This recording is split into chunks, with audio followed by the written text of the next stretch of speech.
It's a crazy fever dream about a Lord of the Rings style Christmas. We're talking the Rankin Bass special, The Life and Adventures of Santa Claus. Hit it.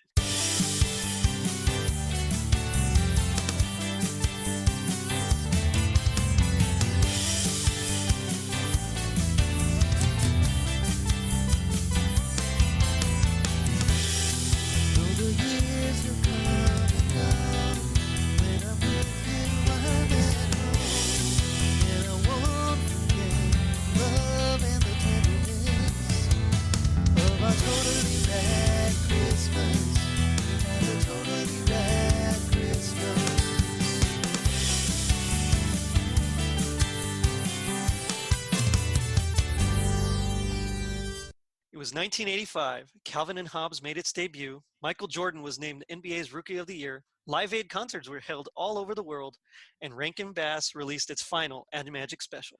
I'm your host, Gerry D, with another episode of Totally Rad Christmas, the podcast that talks all things Christmas in the 80s. Toys, movies, specials, music, and fads. If it was gnarly during Christmas in the 80s, we got it covered. Now, joining me tonight is a very special guest. You probably know him as one of the hosts of the way awesome Tis the Podcast, Anthony Caruso. Anthony, how you doing? Hey, Gerry. Thanks for having me. I'm excited to be here. Yeah, well, I'm excited to have you. Thanks for coming on. How's it going? How's this shelter in place or quarantine or lockdown or whatever you want to call it treating you? You know, I have lost all concept of time. And you know, I'm not used to working from home all the time. So when your office becomes your home or vice versa, things blend together. My sleep schedule is weird. I'm up till like 3, wake at 7, nap all afternoon, up all night. Like I don't, yeah. I enjoy being home, but at the same time, I think for my own sanity, I hope I'm back in the office soon. I completely agree. I'm here and I'm blessed with 3 beautiful children that are a handful to watch all day. Yeah. See, I'm lucky. Well, you're very lucky. I have 2 cats I have to watch all day, so it's not so bad. I do not have to chase them around like I'm sure you spend your days doing. Oh yes, yeah. And the 1-year-old, she's walking. Well, she's more running than anything else. So chasing her is I get my exercise, I think. Well, I'm gonna sound like the weird cat guy to listeners who don't know me. But today, when I was on a conference call, so the way my desk is positioned, I'm staring out my window and my bookshelves. And when my cats were small, they are obese now. They used to be able to get behind those bookshelves. Somehow, my cat Shelly got behind it today. And I look up from a conference call I'm on. She looked like Mufasa from The Lion King. Her paws and head. She can't get herself back out. So I have to mute this conference call and go over and move the bookshelf to get her out. Like, excuse me 1 second. Pause. No, we have a cat that we inherited from my wife's grandma because we were the only family members that weren't allergic. And she's a nice cat, but she was for a while there mega huge, and we ended up having to put her on like a special diet and all sorts of things to get her down to like a manageable size. And now she's all right, but for a while there, I mean, her poor belly was like touching the ground, and that sounds like my Shelly. Yep. Yeah. Susie Q is what her grandma named her, so we just decided to keep the name. I love that name. Nice. I love that movie. But no, quarantine in general, the one positive is getting to catch up on awesome podcasts. Right. And I know at Tis the Podcast, we've been getting a nice backlog of bonus episodes in. So. I've seen that. Yeah, you guys posting on your social media stuff that you're recording this, and then this night we're recording that. So I'm really excited to hear all that stuff as well, especially as a patron. Well, yeah. Some of it will not drop till Halloween in November, so some of the conversations may be out of date. But it's a nice little time capsule, you know. Yeah. It's like Seinfeld, you know. The jokes are definitely of their time, but it still holds up. And that is why we need you on the Festivus episode, because you will agree with me when Tom and Julia will not. I love all those Seinfeld episodes. So yes, I'll gladly be on there. But tonight we're actually talking Rankin Bass, and I know you're a Rankin Bass fan. What are your thoughts in general on this particular one that we're talking about, The Life and Adventures of Santa Claus? So I do not remember. So I can't assume listeners know me here. I'm 30 years old. I do not remember a Christmas without Rankin Bass in my life. Rankin Bass is a quintessential part of Christmas for me and always has been. Right on. At least, even some of the lesser known ones like Nestor the Long-Eared Donkey, Christmas Donkey, and the First Christmas Snow. That's a good one. I love. Yeah, that's a really good one. It really is, yeah. So I love even a lot of the lesser known ones, but of course, Santa Claus is coming to town is still in my mind the best Santa Claus origin story. Spoiler alert for 2 minutes in now. Rudolph the Red-Nosed Reindeer, Frosty the Snowman, their class. It's not Christmas without them. Right.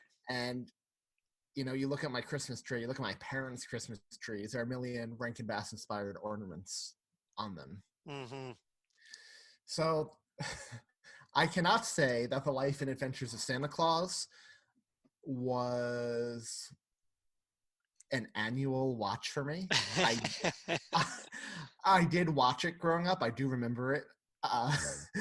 Did not watch it every year. Probably watched it every few years. And when I watched it for the show, for your podcast the other day,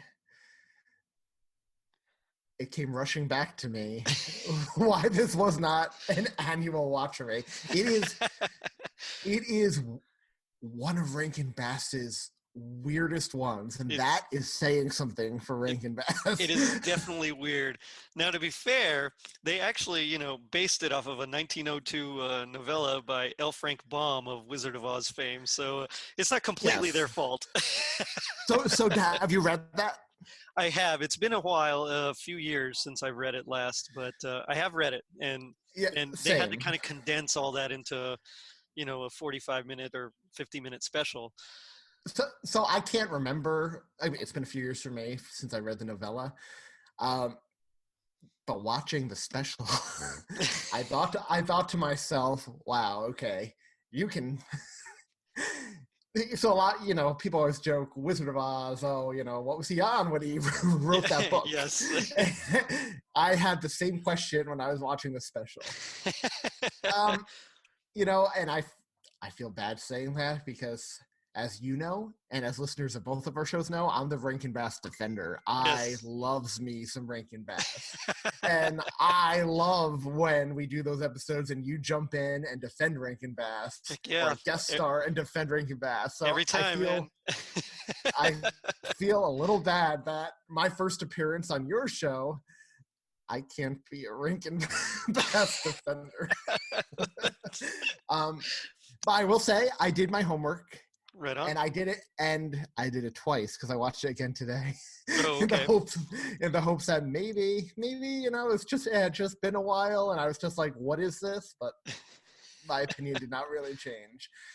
Well, I know what you mean. So this one, I remember, I only saw bits and pieces of it growing up, and the pieces that I saw were the like the battle scenes, things like that. So as a young boy who loved Thundercats and He-Man and all the action stuff, I mean, it was like crazy awesome, but I never could find it, and I never knew what the name was until about 7 or 8 years ago. And then I found it again, and I watched it, and it made me read the book after that, and it's definitely out there. I wouldn't say it's my favorite, but production value wise, and as far as the actual animagic stop motion goes, I think it's their best. I 100% agree. Yeah. I think they continued making productions after this one, I think they were maybe only a few off from getting to that Nightmare Before Christmas level quality. I agree completely. Yeah. But we've been talking about Rankin Bass. Let me go ahead and say what Rankin Bass is. So Rankin Bass, founded in 1960 by Arthur Rankin Jr. and Jules Bass, originally called Videocraft International. They specialize in what they call animagic, although most of you guys would probably know it as Nightmare Before Christmas style animation with puppets that you move and take a picture, and then you just move them slightly and take another picture, and that super intricate and detailed and tedious work. Tedious was the word I, I was waiting for you I've to actually drop. tried doing some stop motion, and it is really ridiculously hard. So Wait, so can I ask you a question about that since you tried it? Sure. So I know you can only move it slightly, obviously, because you don't Yes. want the motions to be too jerky. How Yes. slight are we talking? Is there like a certain amount, like a scientific amount you're supposed to move it? Well, mine was just for a hobby, so I'm not sure. But I know that the professionals, because I've spoken with Dave Roman, and this was years ago, so he probably I don't even know if he remembers, but he's an animator himself, but he has a friend in the stop motion business. I mean, they worked on like some things, and I know that he was talking about that the level of detail that in this particular episode, this the life and adventures of Santa Claus. I mean, they were astounded that they could get that kind of thing in the 80s, just based on their work in some of these later shows, and you can see they're just much more smooth and fluid in Nightmare Before Christmas, and what's that other one, Corpse Bride, things like that. Corpse Bride, yep. It's just so much, it's less jerky. And so it leads me to believe, based on my experience, that it has to be like ridiculously small amounts. well, let's be fair to Rankin Bass too. They also didn't have the Tim Burton and other stop motion animators nowadays are able to polish it using computers. Well, that is true. Yeah, that's true. Yeah, I know. Like R&B, whenever they do. Like snow, for example, a lot of times that would be like animated, like traditional cell animation snow on top of their stuff. So it's kind of a mix. And when they changed their name to Rankin Bass Productions, I think, what is it, Incorporated, they they kind of also went ahead and started going more towards cell animation as well, the traditional stuff. And so you have stuff like Frosty. What is it, the first Easter Rabbit, of course the Hobbit, and then the Hobbit, right? Isn't that so good? I love the Hobbit. Me too. That's like, it got me into like fantasy, sci-fi fantasy kind of thing. They didn't do the whole Lord of the Rings though, right? They only did Return of the King, right? They only did Return of the King. Yeah. What's his name? Ralph Bakshi, I think. He had the rights originally, and he did that rotoscoping and kind of stuff, and he ran out of money, and so yeah, they ended up doing Return of the King. So when you're watching the whole thing, it's kind of odd, but but it's kind of bookended nicely. You got the Hobbit, and then the weird Bakshi part, and then all of a sudden Return of the King. So it's really bookended nicely. But yeah, so while they're most known for their animagic, I think people of the 80s, children of the 80s, would definitely know them for Thundercats and Silverhawks, especially. Both amazing shows. So. Yes, yes. They, it's funny. When they came out on video or on DVD like 10 years ago or so, I remember picking them up and just popping them in right away. And they're still my favorite, but they just don't hold up as much plot-wise. Well, talking all these 80s shows, right? Like Thunderbirds, Silver Fox, He-Man. Yeah. And I know for all intents and purposes, they made a He-Man movie. I'm surprised, given Hollywood's proclivity to go back to these established properties, they're not diving into these 80s properties more. Yeah, well, yeah, you're right. I mean, especially now that that generation, is our age, really, and we're, we're into that nostalgia thing, Stranger Things hit it like hard. So, yeah. My mind escapes me. I can't think of any others. And then bring back Ghostbusters. Ghostbusters, yeah, exactly. Like all these properties. It's definitely like just a well that they could go to over and over again if they really wanted. And of course, like they could do their own universe, right? With GI Joe, Transformers, And Silvercats. Mask. Yeah. Mask. Oh, Mask. Mask, Yeah. yes. Hasbro bought Kenner back in, what was it, like 91 or so. And in 2008, they officially released a Matt Tracker, who was the leader of Mask. They officially released a GI Joe of him, and they incorporated. Now, Mask is like a subdivision of GI Joe now. So, That's awesome. can you imagine like a big shared universe with GI Joe and Transformers, like just watching that on film? That would be incredible. And Voltron. As long Voltron. Voltron, oh man, I remember one time I had this idea for a book or a graphic novel or a movie or whatever, something, but where a guy finds or somehow he gets a power, and the only stipulation is that it has to be things that he from his childhood.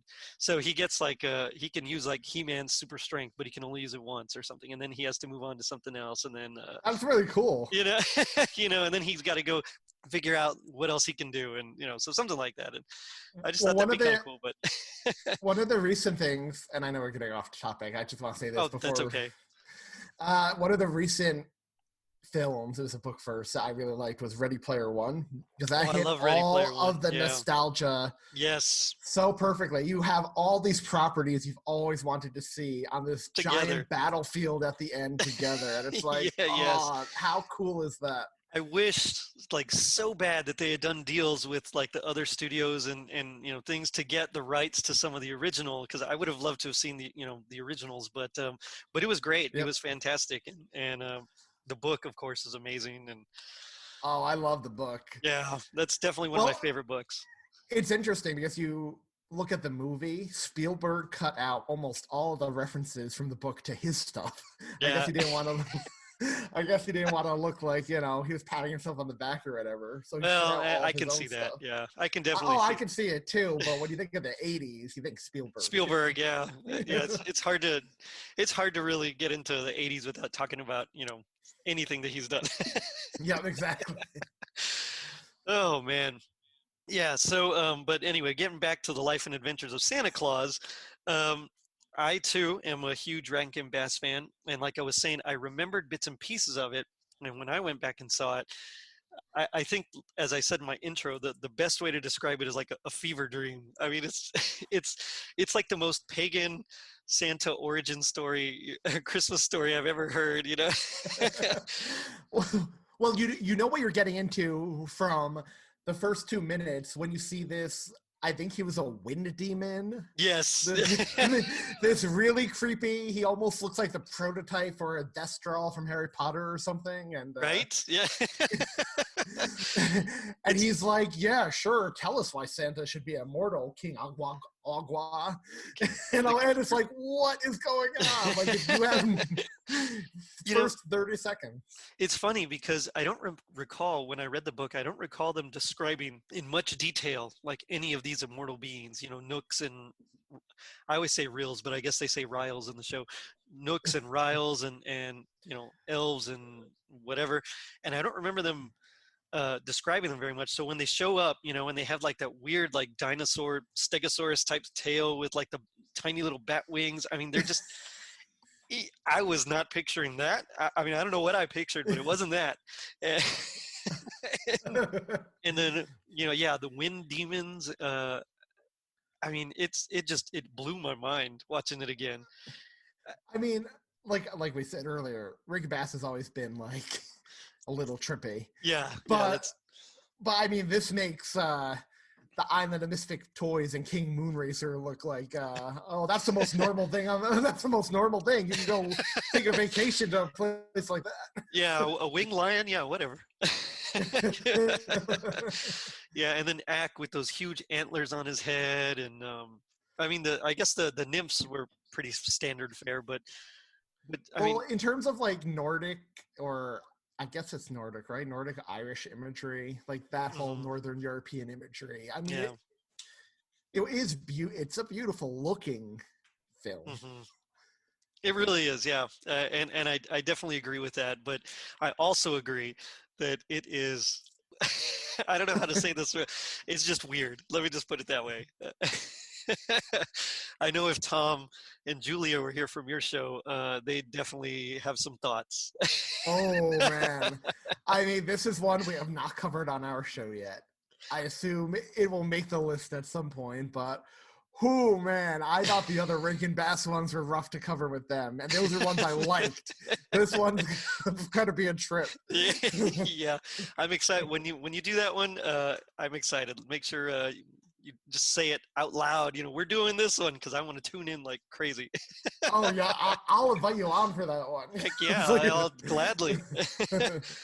But yeah, so the story begins essentially with it's kind of used. The Council of Immortals is kind of used as like a framing device, essentially, to tell this story of why Santa Claus should be immortal also, and why he's worthy, I guess. And yeah, right away, although they do have this cool, while they're all gathering, they have this cool music that Bernard Hoffer, the composer, wrote. That ora es sempre, that chant, da, da, da, da. I mean, it's really cool in this, Aeolian mode, and just it's minor and great, and you're like, wow, okay, this is where we're starting. And then, yeah, It's they start awesome. coming in, and It's awesome fantasy music, not awesome like it doesn't invoke Christmas feelings if you were watching this like Christmas Eve, the music. that's true. You're very right. And it's really interesting because the whole show, I don't think at all screams Christmas. Like I don't even think it whispers Christmas to me. You know, like maybe the tiniest whisper, but most of it, I don't see it. I mean, if I didn't know it's about Santa Claus, I wouldn't have guessed. If they didn't put at the very beginning, which I may or may not be imitating later, Santa singing that weird little jingle at the beginning as he's flying away from the North Pole. I think I know what you're talking about, and I almost picked that. But yeah, so they gather. So you're right. So Ack, who I guess is like, he's a master woodsman of the world. I guess he's in charge of everybody, and he calls his council to describe Claus, as they call him, and why he's worthy of immortality. And they start the story of how he finds a baby and gives it to the lioness Shiegra to kind of nurse, and then a nymph. I think, what's her name? So, go ahead. I think the nymph's name is Necile. Necile, yeah. Okay, so like a lot of Rankin Bass, they don't waste a lot of time before diving right into the story. Yeah. I will say, as a testament to the animation, it's that first musical sequence where Santa Claus is growing up. Oh, and yeah. You see him rolling into flowers which close around him. They open. He's older now. You just see the time passing in this 2-minute song. It was very well done for 85 stop motion animation. Like, they have very clever transitions. Yes, I completely agree. And while I thought the song was pretty terrible, like musically. Oh, absolutely. Yep. You're right. It was like super well done. Because I remember the first time, he only ages a little bit. Like he goes from like a baby to like maybe a toddler. And I remember looking at it thinking, wait, is he older? And I wasn't sure until that next section where he does something and all of a sudden he's older. And I thought, okay, yes, he is aging. I'm not crazy. Which, with this episode, with this show, you might think you are when you're watching it. But you may be watching this show and if you're a Star Wars fan, think to yourself when a certain character comes on the screen, this is a guy who inspired Jar Jar Binks in George Lucas's mind. And that would be... Do you know who I'm talking about? Could you have a guess? Tingler the Elf. Oh, Tingler. Okay, yeah. Okay. Jar Jar Binks. Sorry, I was thinking of Star Wars characters from the... Okay. Tingler, yes. Tingler is strange because he's not even in the books. It's something that they made up and threw in there. And as if the book wasn't weird enough. Yeah, you're right. They had to just make something else. Yeah. And I get it. You got to add your own spin to it, especially when you do all these comic book adaptations and like Ready Player One and stuff. You got to do you got to do what you do to put your own take on it. But this Tingler character was odd, and I don't know why he reminded me of like a, and I can say this because I'm Hispanic, but he reminded me of like a couple of Hispanic guys that I know that with the way he talked, and I'm like, wait, what are you talking about, man? You know, like you're just not sure. There's something a little off about him, but There, I will say there are a lot of moments from this film with Tingler that I was like, oh, that would be good for that section of your show, the quote. yeah, I almost picked but some of those too, but but I could not do as well. I can't capture that voice. uh-uh. Tom would have done Tingler very well. Uh-oh. Challenge extended, Tom. I can't wait to hear that when you guys cover it. But yeah, so Tingler was there and he was odd. But so yeah, Shiegra has the lioness has the baby. Necile takes it because she really wants it. They say she can keep it in this magical forest that no man's ever been in. But then we get to that one section that where he's growing up and you know he ages and it's really well done. But then it like comes that time where he has to leave. You know. So let's. I have a question Okay, before go he for it. even starts leaving the forest. Okay. So Shigra, the lioness. Mm-hmm. So there's this one elf who can control every animal, and then Claus shows up, and all of a sudden he can't control the lioness. And So I think, and I want to say they explained it better in the book. Okay, I was about to say keyword thing because they do not make it clear. No, they don't make it clear at all. It's very much you got to fill in the blanks yourself. But if I recall, I think that he couldn't control her because she was put in charge of him, you know, of Claus, and then he was taken, and so she, like that motherly type instinct kind of kicks in.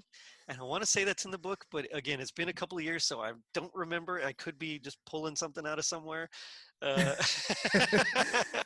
So speaking of motherly, we see Claus when he's about to leave the forest for the first time. Yeah. And you would say by today's standards, he's probably like late teens, right? Mid-teens, Yeah, I think so. Like it seemed like, you know. He speaks excellent English, and yet course. he has somehow never heard the word mom or mother in all of his years in the first. he only knows how to say it in squirrel, I guess. I don't know. that is an excellent point. I totally didn't think of that. Yeah, I mean, presumably he would have learned it in the other languages as well. Like, well, why is this bigger squirrel taking care of the smaller squirrels, you know? Exactly. Huh. Maybe he just didn't recognize the word in English. I don't know. I have no clue. Plot hole. Sorry. But no, well, that's the least of them there. But yeah, that's really strange. And what I know they were going for like a real sweet kind of scene there. Oh, you know, yeah, I'd like you to call me mother, at least just this one time, you know. And but it did kind of come off to me as a little creepy. It just was so strange. Yeah, because Necile is like an ageless elf, so she's this. They portray her as very pretty, young, blonde looking. Mm-hmm. So she doesn't look much older than Klaus himself at this point. Right. So when she's like, "I want you to call me mom," I come across extremely creepily flirtatious. Yes. That's exactly right. And of course he does, and he's all sweet and innocent, and then Ack takes him on my least favorite part of the whole special, which is, you know, seeing the different, seeing man and all his, I guess, warts and all, you could say. That was the point, right? You wanted him to see how, I don't think he used the word evil, I mean bad. Yeah. The cruelty and suffering. Yeah, it was totally necessary. It's to me, that's always been the most boring part, though. And so I never, every time it's like, okay, fast forward. All right, let's get to the aguas. And oh my God. And poor Klaus is like, it's just a turnip. Here, take my turnip. They can't see you, Klaus. Yeah, I know. It's very Ghost of Christmas past-ish. Or present, I suppose, too. But 100%. Yeah. So yeah, then we get to see like I don't know, it's Japan maybe. Uh, I don't recall Japan being Buddhist at that time, but okay, when is this thing set? Because it seems like medieval Ooh. times, the Middle Ages. There's knights, but then there's also like, uh, They, there's peasants.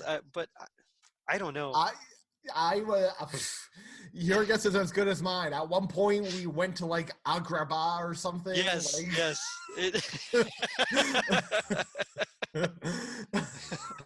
Yeah, it is. I presume it's Japan based on like their weapons training. I mean, it was almost like samurai or something, or but I See, don't the know. Japan stuff looked, I would say, almost very early 20th century. Right? It's something was it's just something was off. I couldn't place it.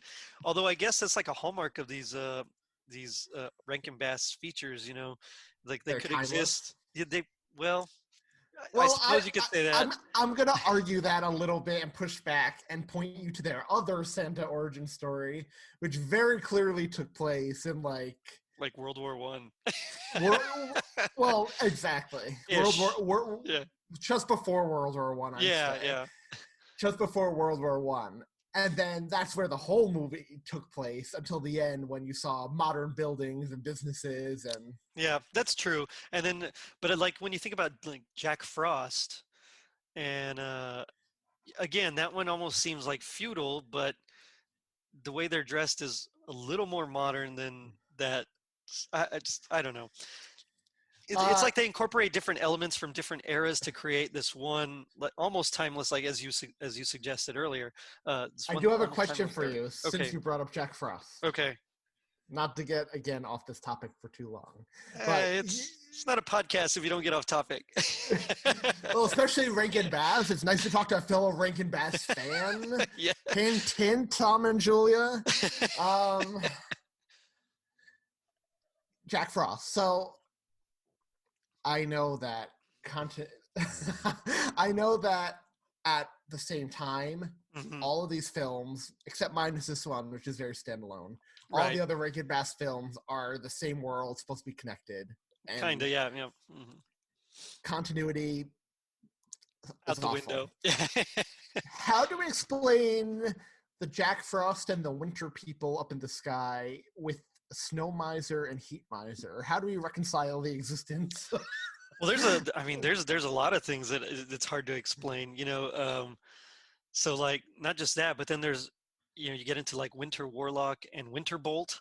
Oh And yeah, that kind of thing. Are they like that's why. a Morgoth and Sauron kind of Oh my god, that is. relationship there, or I mean, what's going on? And there's a That's lot. why we mentioned it on your Patreon episode. I would love a crack.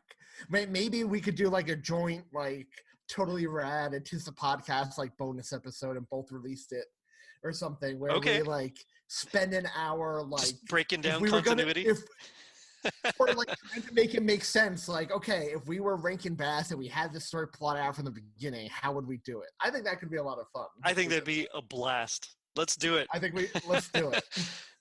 We got time. As long as it's around this time, I'm good. Kids are asleep now, so um, yeah. But like you're saying, there's so many things, and this one, yes, this one's definitely standalone. Rankin Bass in general has horrible continuity. Um, I do wonder but if, because this one was meant to be standalone, is that why they went so other end of the spectrum with Tingler and the other elves? They didn't make them look human at all because it was meant to be like standalone. could be. I mean, the elves. Yeah. Unless they're a different kind of elf, I don't know. but Oh, but Tingler himself is you're actually opening a can of worms here. Tingler himself is actually an imp. So Oh, right, yeah, he's a right. sound imp. But yeah, so you have water spirits, sound imps, wind demons, light elves, nooks, riles, fays, sleep fays. I don't even know what that is. And then of course like did I say nymphs? If I didn't say nymphs, nymphs, and if I did, well, too bad I said it again.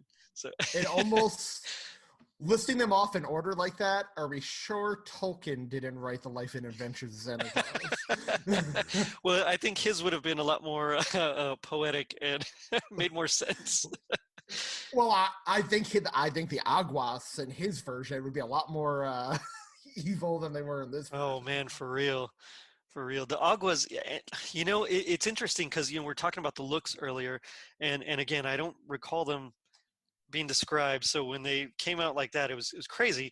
But um, it's almost like they were specifically designed. I mean, you could tell, like, whoever the production designer was, he kind of drew them in a very almost Japanese, like Studio Ghibli, Toei animation type, Miyazaki kind of thing. It's very much that Absolutely. style.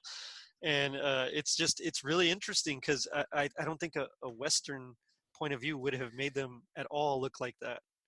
So for those of you listeners who have not seen this, little background: the Aguas, is that Aguas? How are Yeah, they the pronounced? Aguas, I think. Yeah. The Aguas. They are some kind of creature that influences children to do bad things, if I'm not mistaken, and that's why they I'm jumping ahead a little bit, but No, they're that's not happy. They're not happy with Klaus for wanting to bring happiness to the world or bring toys to children. So hmm they end up kidnapping him because they want to continue influencing children in a bad way. Yeah, it's funny because he also wrote a short story uh, with daemons, like Dae, and where they all like his Dark Materials, that kind of kind of, and DAE, yeah. in that one he gets kidnapped as well, and then it's up to the Nooks and the Riles and all them to kind of save him and deliver some of the toys while he's gone. So it's really interesting, his whole thing. And I know L. Frank Baum is like notorious for forgetting continuity, kind of like Rankin Bass. He's the same way. Oh, if you read all those Wizard of Oz books, they do not There's make a lick of sense. there's so many inconsistencies, and I remember he would get upset when, I remember I wasn't there, but I read that he would get upset when, when kids would ask him, well, what about this and this and this, and he's like, it's just a story, I just wrote it, whatever. Yeah. Completely different type of author from J.K. Rowling or who wrote Yeah. Narnia, C.S. Lewis. C.S. Lewis, yeah. Or Tolkien, Yeah, exactly.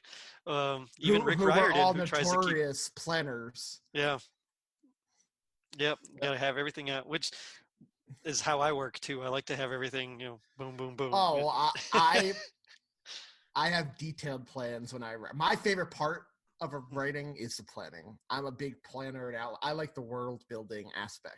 Yeah, And then it yeah. actually comes down to writing, and I'm like, oh man, now I have to fill about 200 pages. Yes, I'm pretty similar.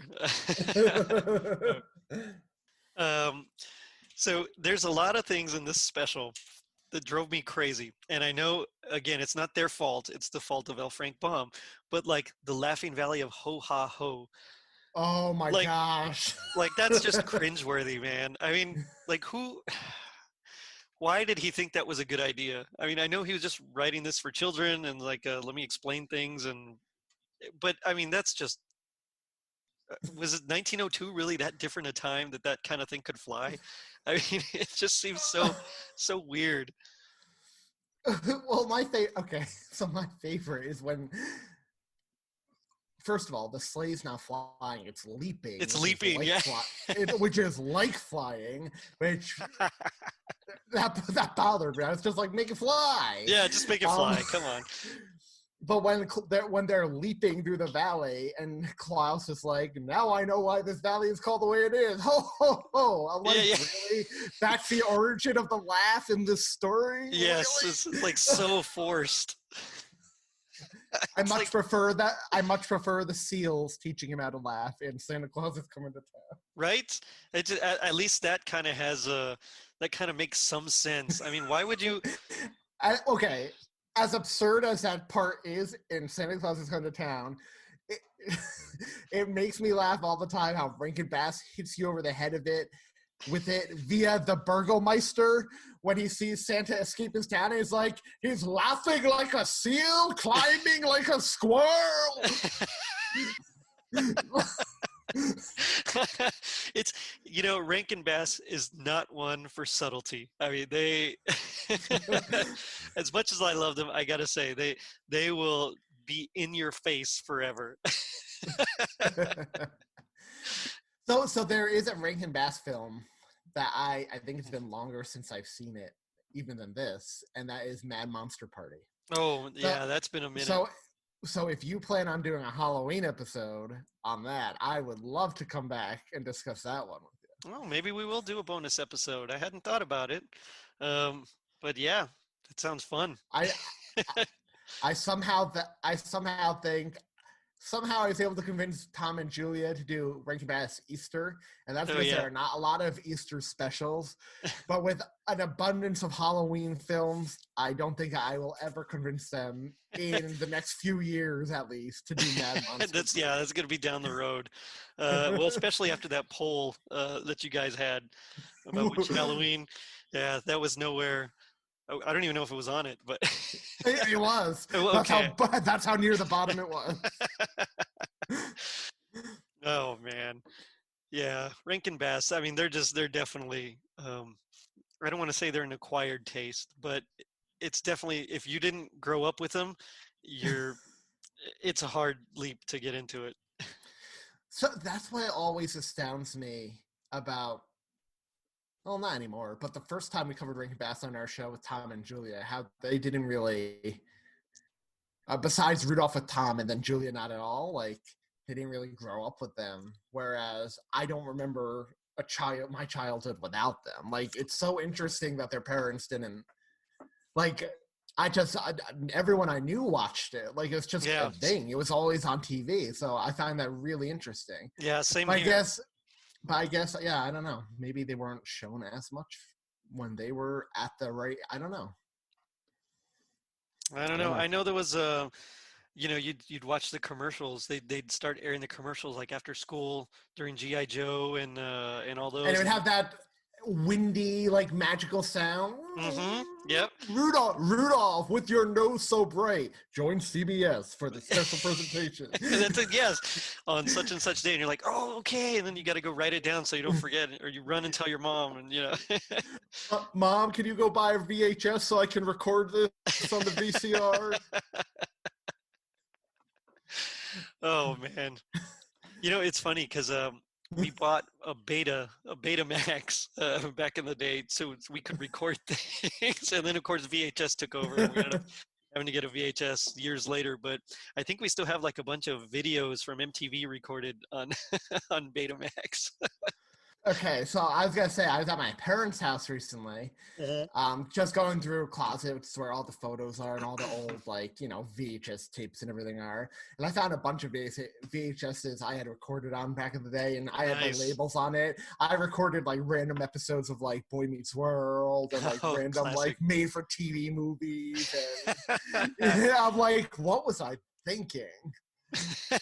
You know what? When you can record things, you just start recording things. Especially like back then when, recording things was like a big deal. Yeah. So. Yep. And you didn't have like the internet to say, when is this next going to be on TV? So if it was going to be on TV, you better get it. Especially the Halloween and Christmas stuff, because you knew it was only once a year. You didn't have digital or where you could get it any time of the year. Yeah. It's crazy how far things have come, but I think about all the time, like when your kids are like, say 18, and my kids are like when I have kids who are like late teens, like I can't picture us being that age. Like, what's this new technology? But like, it happens to every generation. I know. So the interesting thing about the Aguas. Yes. So this is also dark for Rankin Bass, because the Aguas aren't just defeated. The Great Ack actually tells Klaus, you can resume delivering your toys because they've perished. They've perished, yes. And you actually see them like the immortals, I think one of them gets like disintegrated. One of them, like its own fire is like sent back to it and it gets incinerated. I mean, it's hardcore. You're right. It's a It's lot darker than Winterbolt and well, I was Burgermeister actually thinking Meisterburger. between this segment and even like Winterbolt and the Aurora Borealis, Rankin Bass, they could have done one of those awesome like Lord of the Rings prologues. We talked about them doing the Hobbit: Return of the King. They could have probably done an awesome like prologue detailing the first war for the. They really could have, yeah. That would have been cool.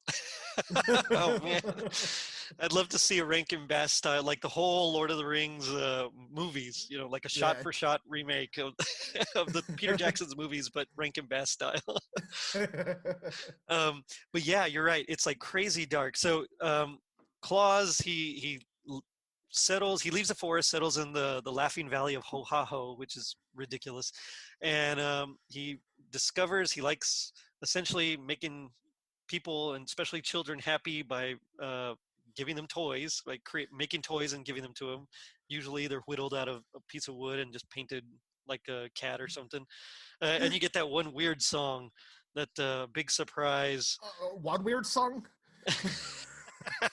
Well, in that segment, you get the weird song. In that segment, yeah. And yeah, I remember it's a strange song. Again, it's the music in this, except for that very first opening, song "Ora e Sempre."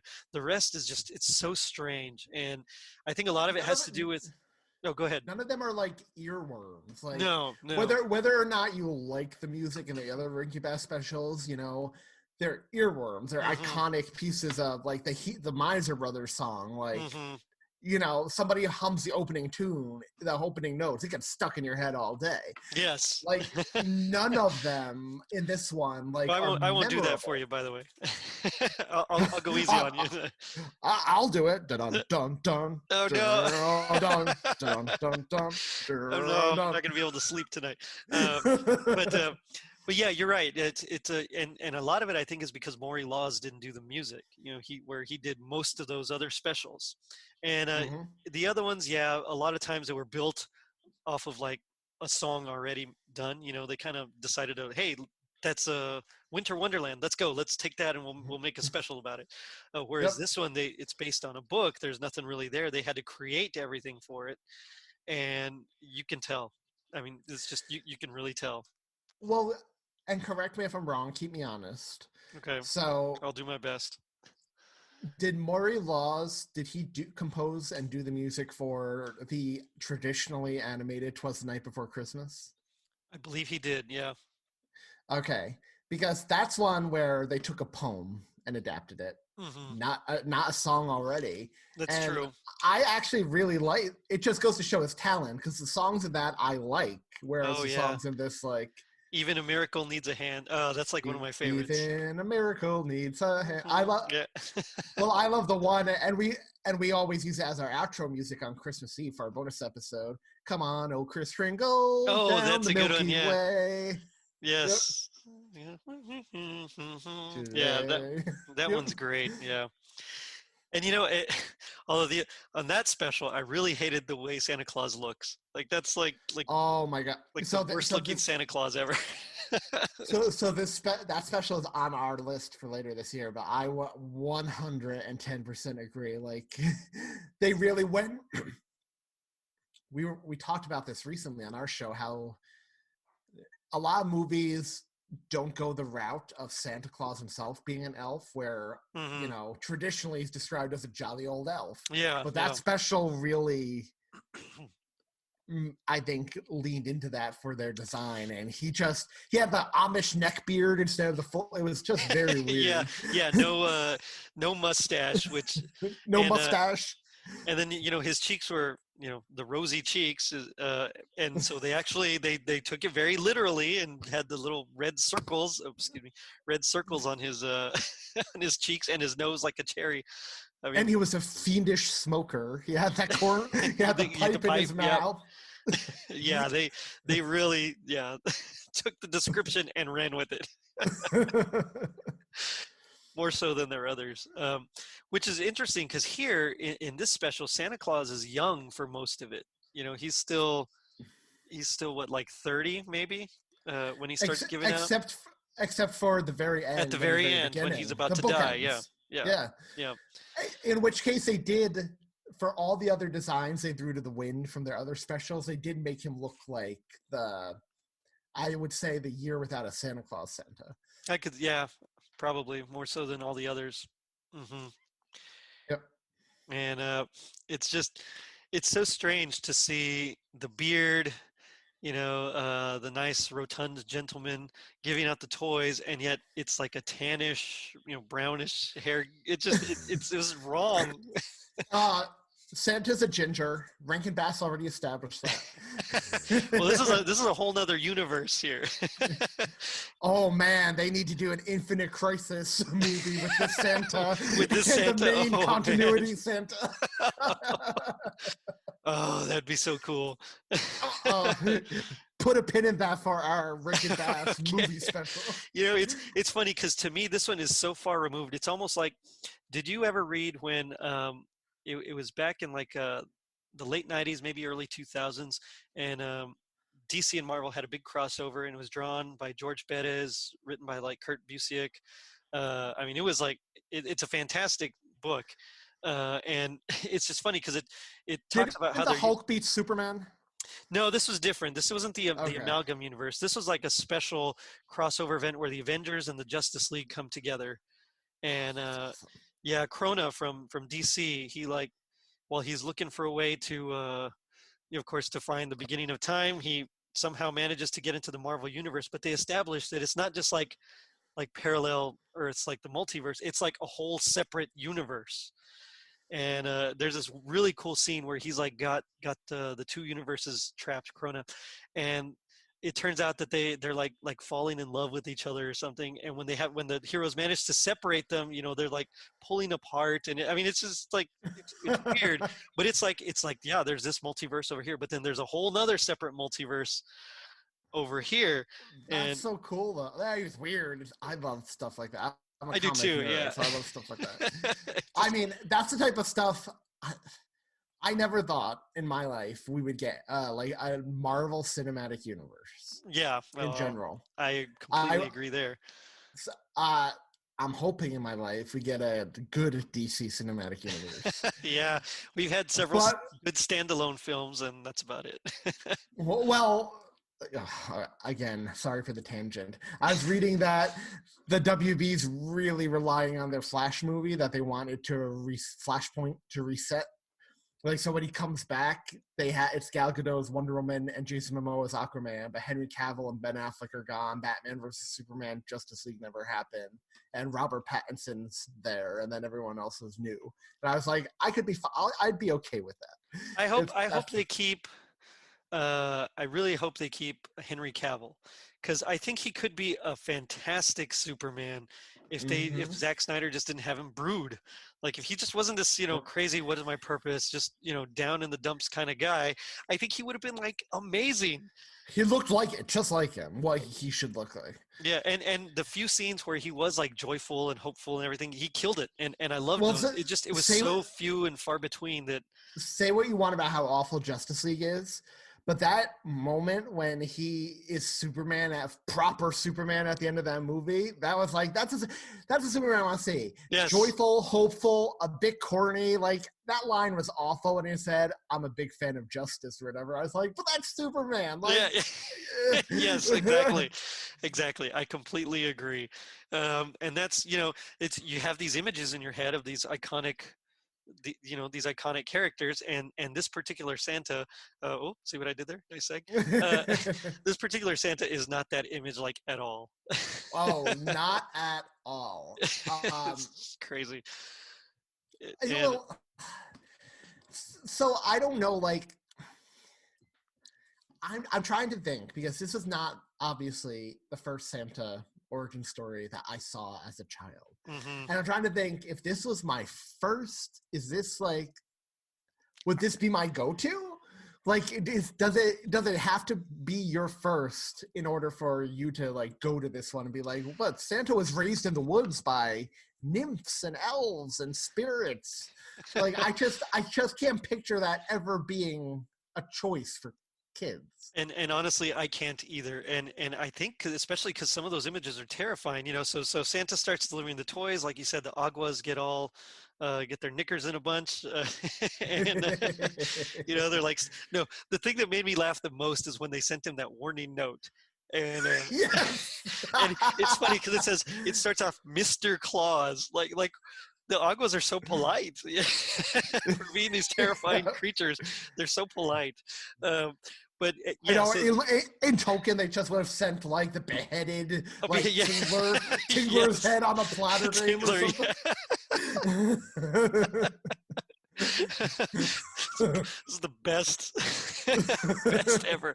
But yeah, so I mean, it's just I don't know why they sent him the note, but anyway, so he goes, they attack him, they turn invisible, so it's super hard, and that's when the elders intervene and they declare war, and we get that awesome battle sequence. But the again, when I think of like people fighting against Santa or whatever, I do not think of like crazy orc-like, troll ogre beings. I mean, that's not my think go-to. of like, I don't even think of like Winter Bolt, right? No, yeah, I don't exactly, think of these crazy like. I mean, maybe Jack Frost if you have to make a choice who's Santa gonna fight against. But I prefer it to be a more philosophical fight between Santa and like the Scrooges of the world. Yes, like that's. Yeah, or like a businessman or something. Yeah, exactly. Like John Lithgow in Santa Claus the movie. Exactly. Yeah, he's the type of guy you could see Santa kind of going against. But I mean, or apparently in a lot of these movies, the cops, because I mentioned this on just the podcast. It is absurd. He is arrested at an insanely high rate in the live action movies. It's true. Yeah. Wow. That's something cool we should do. How many times has Santa, just to make a big montage of so any of you talented listeners out there, feel free to edit all the together all the times Santa has been arrested. Just post it on our social media. Yes, please, because I would love to see that. And set it to the Elvis's Blue Christmas. Yeah, it's got to be that one. Oh man, I don't know why, but that just reminded me of that song. What is it? It's like Daddy's Drinking Up Our Christmas. Have you ever heard that song? Yeah. Oh man, there are some. Just like with the Christmas movies and television specials, there are some weird Christmas songs out there. Well, yeah, as long as people have imaginations, I suppose we're gonna get out of this world stuff. But yeah, so the immortals like destroy, like I mean, they don't like encage them. I mean, nothing. They destroy these guys and they perish. and then they're like, yeah, go ahead, feel free to keep going. And so he does, and that's when, like you said, they come and bring the what is it? No, first they make the rule that okay, you can only take them out like once a year or something. So I don't like that rule. They can only take the reindeer out once a year. I want to say in the book it was actually just deer, like regular deer. And I mean, I would say to the layman, like to the average person, if you put a reindeer and deer together, most would not be able to tell the difference. Yeah. So I can forgive him for that. I think it was only like 2, maybe 4, but I know it wasn't the 8. And but of course they go with the standard iconography there. And but yeah, I want to say in the book they explain it better, because why did he just pick Christmas Eve as his one day? Well, okay. So let's talk about Christmas Eve as his one day. Okay. So I will say, we've been making fun of a lot of this movie. One thing I liked about it was how he got the Santa part of his name from the word saint. Like saint, so like, which is actually like that. Real life. Yeah, that's why it's called Santa. Yeah. Okay, and again, I didn't find, so I liked that. Mm-hmm. Not being able to get into the house through the windows and doors, so I slides down the chimney. Par for the course from Santa Claus is coming to town. Mm-hmm. Even though, especially back in these old days without alarm systems and stuff, you could easily shimmy open a window and the family wouldn't wake up. But whatever. Although But, that does come to like one of the funniest lines in the whole movie, and I didn't write it down, so I'm going to butcher it. But when the dad is like, "Oh, I guess Mr. Claus doesn't have to bother with, or if he wants to come in, he doesn't have to bother with locks and doors." I did laugh when that happened. It's like, oh man, okay. And I was cool. The stockings were hanging by the fire to dry. That's how that tradition originated to begin with, right? Right, Something right. like that. Whatever. The Christmas tree was very random. Let's pull up a tree to honor this guy. Well, why the tree? Yeah, and I know that one for sure was explained differently in the book, but I can't recall it for the life of me. I know there was actually a reason why he started it, and it wasn't just like, let's do a tree. I'm about to die, so let's decorate this tree and remember me. It was so weird. It was, but yeah. yeah. He can take out the reindeer and the sleigh once a year. For some weird reason, they chose Christmas Eve. No explanation. Yeah. What makes it weirder is when he chooses this date. It is 10 days away. Yeah. So he didn't even give himself time to make all the toys. They have to go back and retrieve the stolen toys. The stolen toys. Luckily, they found them. Luckily, they found them. Oh, man. Can you imagine? But, like, when that happened, it was just like, I think to myself, okay, pick a day, like 5 months from now. Why are you, like, setting yourself 10 days from now? Because Peter Nook is a jerk. I don't know. And again, maybe that's something that's explained better in the book, and they have a reason for Christmas Eve, but it did not do well explaining it in this movie. No, and I get it. They're trying to cut down like this because it's not a long book, but there's a lot of story in it, and they're trying to cut it down to make it fit. But I mean, how, like, one throwaway line, would have done the trick, just a Christmas Eve, because it's a holiest day. Holiest day of the year. That's boom. The same line they used in the original about Santa Claus is going to town. Exactly. Why did you choose Christmas Day? It's the most holiest day of the year, so boom. That's why you chose it. Boom. Yep. And accepted it at face value in that movie. Perfect. Yep. Works wonders. It's all they needed. Just one little clause would have fixed. Pun intended. So from listening to our show, and our listeners who listen to both shows would know that Julia in particular, one of her biggest complaints with most Rankin Bass is that they are very long. They feel very long. They do feel, yeah. And I can agree with her on some of them to an extent. Like the classics don't feel long to me. Rudolph, Frosty, Santa Claus, even The Year Without a Santa Claus. None of those feel long to me. Rudolph and Frosty's Christmas in July, and I know that was long, but it felt longer than 90 minutes. I think it was like a 5-hour movie. So, but this one, I can agree with her. This felt long. It really did. Even though it's 45-ish minutes, it felt a lot longer than that. Like, there's one point I scrolled down to see how much time had passed. I was like, oh man, I still have a half an hour. This opening segment felt real. Well, it's like, I think 14 or 15 minutes into it where they take him on the journey to see, man's wickedness. And I remembered, I don't know why, I remembered it being a lot sooner. But it's not. It's like literally, it's like a third of the way. Well, it doesn't help that it's after a 5-minute creepy conversation about the word mom.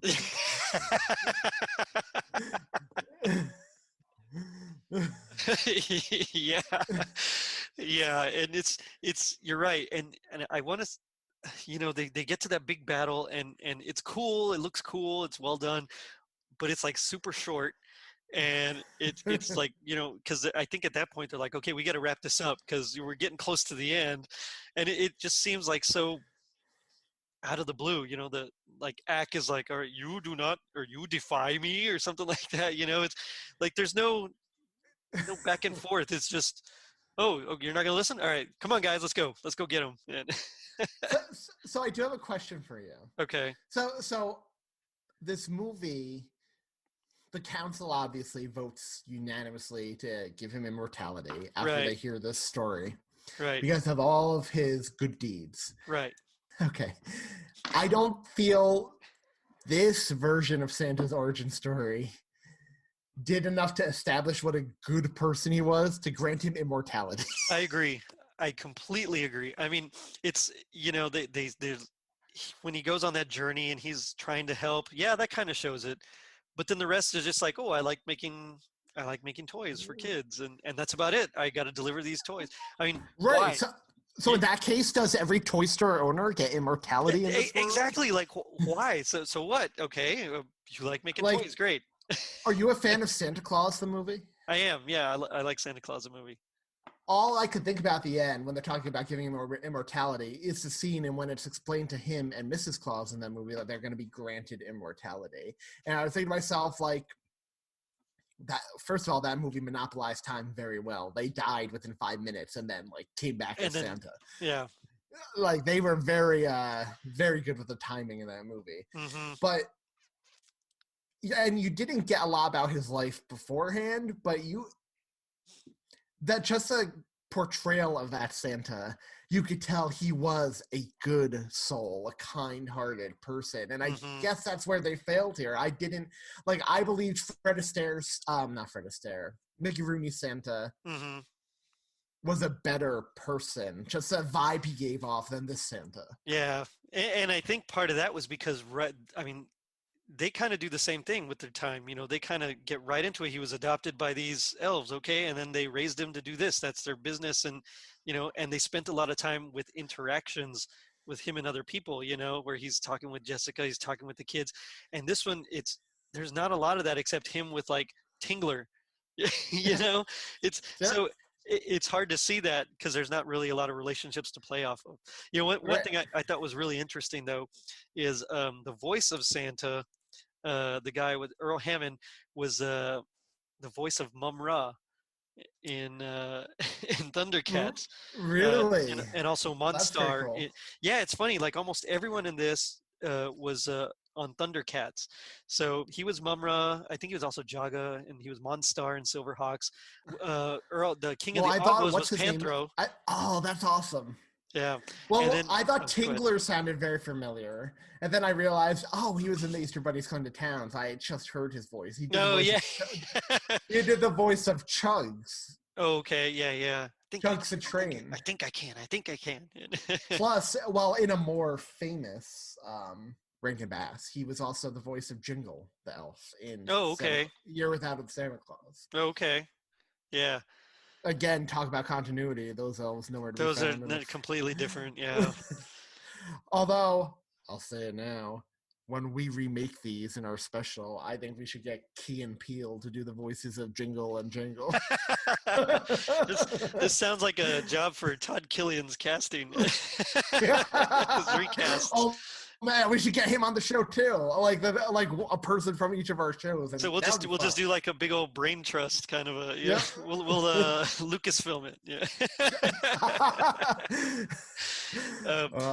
But yeah, I thought it was funny that it's like Panthro now is like the bad guy and Mum-Ra is now the good guy. And, Chitara of course comes out as well, and it's just all these I was reading the list going through it like, man, Thundercats. It's just, but it makes sense. It was like right there. It was like right during that time, 85. Well, it's also typical with Rankin Bass, right? They use they're very loyal to the people they use on other projects. Yep, very true. Very loyal. You see the same voices, the same credits appear throughout all of their stop motion and all of their cartoons and feature length. And they're very loyal.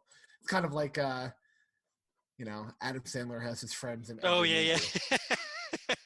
Kevin James and David Spade and all those guys, Oh man, Adam Sandler.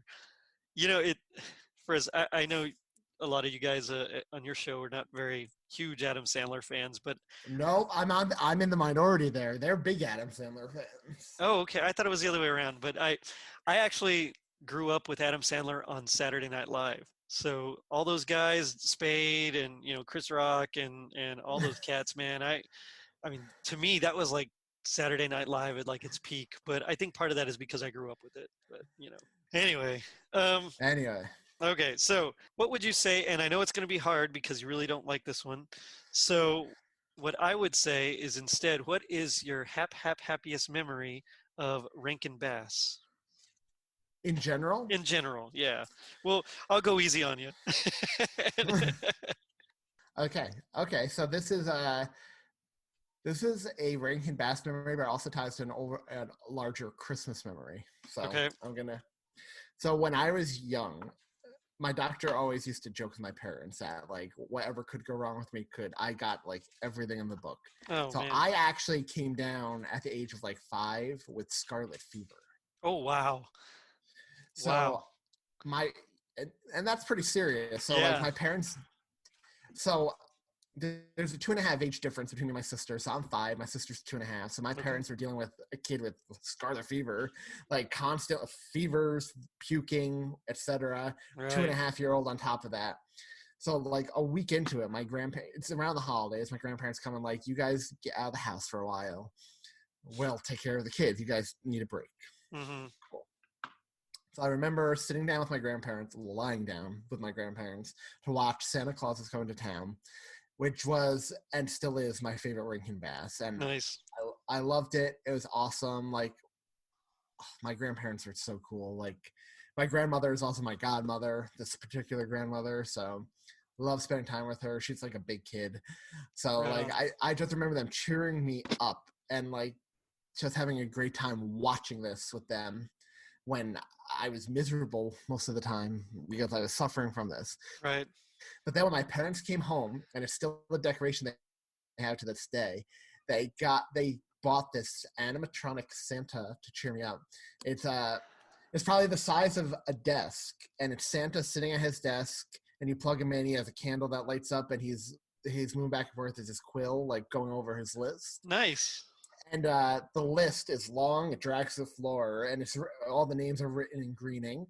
And at the top of the list, they had added my name and my sister's name, Annalisa. That's cool. So that's I always associate that memory with that viewing of Santa Claus is Coming to Town because it happened the same night. And yeah, so That's that's super cool. Mine's a lot simpler. It's just yeah, because this one was not part of my, you know, history really. Uh, I'll just do Rankin Bass in general as well. And for me, it was watching Rudolph the first time with my daughter. You know, my firstborn. So oh, that's awesome. I yeah, bet that was magical. it was, and you could just see Well, that's what. her. You know, her eyes just super open, and her mouth just drop to the And floor. see, so we had this debate on our show, like, does Rankin Bass still appeal to kids? And Tom and Julia aired on the side it didn't. But I think a lot of it is, well, if they're watching it with an adult who's getting excited and into it, it Mm-hmm. probably still does. So Yep. that's why their kids couldn't get into it because they're not really into it, but yours did. Yeah. So I mean, I can't wait to be a dad in general. But like that's one of the things I'm looking forward to most about having kids is sharing these classic Rankin Bass Christmas specials with them around the holiday. Oh, it's amazing, man. It really is. So So that's awesome. Like, do all your kids like you have 2, 3? I have three. One of them's, like 15 months old, so she doesn't know. But Oh, but you'll get that experience again with that one, again, which is yeah. really But the cool. other ones Yeah. they do, yeah. They like, it's like, all right, we're gonna watch Rudolph tonight, and you just see their eyes light up, or we're gonna watch Frosty, and same thing. I mean, it really is amazing because That's awesome. I get to kind of relive my childhood as well. So. Yeah. So um, I'm close with my cousin. Hmm. That's cool. It's kind of a circle of life thing. My cousin, who's 10 years older than me, used to babysit me, and now I babysit her Right on. kids, and one day her kids are probably gonna babysit my kids. Probably, yeah. God Um, willing, yeah. yeah. So me and Sarah babysit them, and I love watching things with them and seeing how into like certain like Disney movies, for example, they get like, Oh yeah. and like it just reignites like the magic in you, like seeing them get so excited over like. I remember Vanessa. She was probably like 1.5 at the time. We had Beauty and the Beast on, and she was just dancing on my lap like, "Don't be our guest," and it's just like it's not even my kid, and it's just like a magical feel-good moment. So I can't even imagine like what that must be when it is your child. You know what I mean? Yeah, it really is just. It's hard to describe. That's Yeah. it's ineffable, I suppose, but Yeah. it's pretty That's nice. awesome.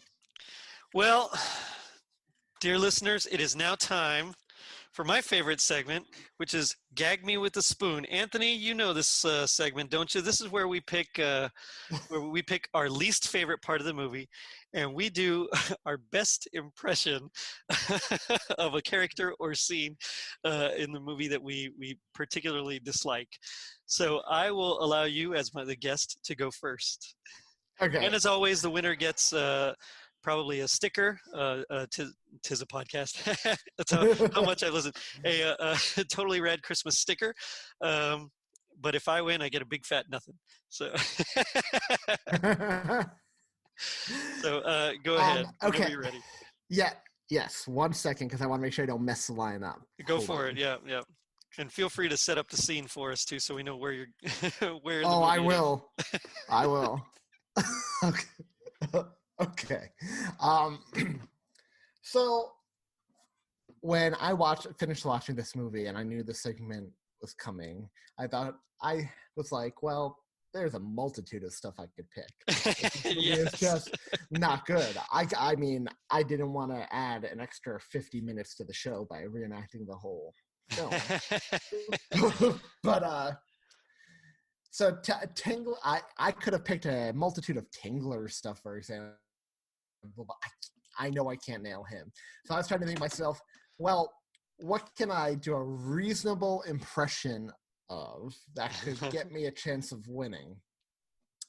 So I have to go right to the very beginning, when for some reason, well, prior to this, and then I thought to myself, when we covered Rudolph and Frosty's Christmas in July with you complimented my Santa impression.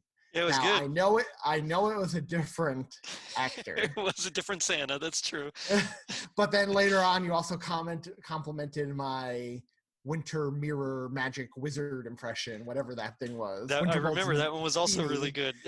And I thought, well, what's the thing they have in common? They're old men sounding voices. So I came to the conclusion I have to do a Santa quote. But he's only old man Santa for 2 scenes in the movie. Yes. So I am going with the very beginning, when for some reason old man Santa's flying with his singing to himself, like having a jolly old time. First lines of dialogue in the film as he's flying with this reindeer. And he's singing to himself. For all the girls and boys, we will carry the toys which will fill their heart with glee.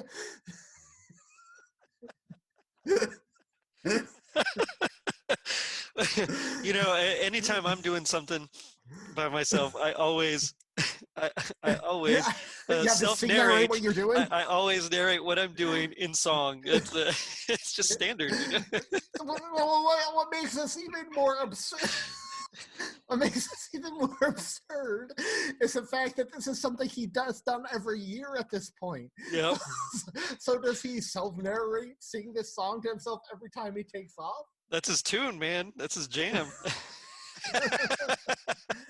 All I have to say is, thank goodness in this universe, songwriters down among the humans didn't hear that, because otherwise we wouldn't have gotten Santa Claus is Coming to Town. Can you imagine? Some weird jam of For All Those Girls and Boys. Can you imagine if that was like the most popular Christmas song? Hey, in the Infinite Crisis crossover. It will be. It will be in this one, while in the other one it is Santa Claus is Coming to Town. Well, as I mentioned earlier, my least favorite part is when they visit all the wicked men, that montage. So the very first place that they go, and I don't know if they're harvesting turnips or potatoes or what, I couldn't really tell. It's turnips. Turnips, that's right. He does say turnips, yeah. And so the guy's name was Squire Rushwell, and I'm going to do my best here. Dressed like a priest. Or a monk he's on his horse or donkey, I don't know what it is, but he goes, "Put it back. One more trick like that, and you'll find yourself back at the orphanage, you will. So something like that. And now it's up to you listeners to pick which one of us gave the best worst impression. And yes, I get nothing. So if nothing else, and you just want Anthony to get a little something, then feel free to vote for him. But if you want to be honest and Or say that mine is the best, go ahead. yeah, I was about to say, when Gerry wins, because his was the better impression, at least write in the comments while you vote. Send Anthony that free sticker anyway. Yes, because I'm a sucker like that, so I will. well, I have on the back of my laptop, which I can't show you right now, because I would have to. There's no way to. Yeah. I do have our sticker and Todd's sticker, so I'd love to add your sticker to Nice. the Christmas podcast on the back. All right, so everyone, you heard that. Vote for Anthony. Oh man, Anthony, it's been just a blast talking to you. So I have to ask, G.I. Joe, they taught us a long time ago that knowing is half the battle, but what do you think is the other half? What is the other half? Knowing is half the battle. What's the other half of that? I knew this was coming, and I didn't have an answer to it. Uh-oh. I'm gonna go make some... knowing is half the battle. Getting through the first 10 months of the year, so we're in the Christmas season. This is the second half of the battle. Boom. I like that. That's nice. That's better than mine. But if knowing is half the battle, the other half of the battle is to make sure you have immortals on your side to ensure that your business venture is successful.